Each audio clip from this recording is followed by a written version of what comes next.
Біз күнделікті адам өмірін құтқарамыз.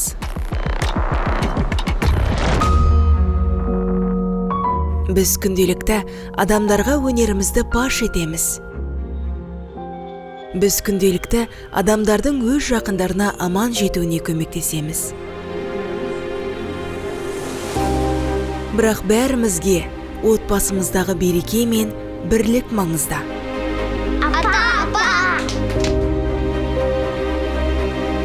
Бір-бірімізге деген қамқорлық, мейірім мен ертеңгі күнге сенім сыйлайды.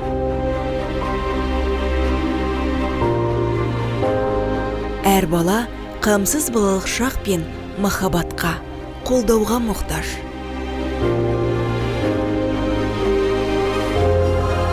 Қазақстанның жаңа конституциясы: отбасыға қамқорлық, болашаққа жауапкершілік.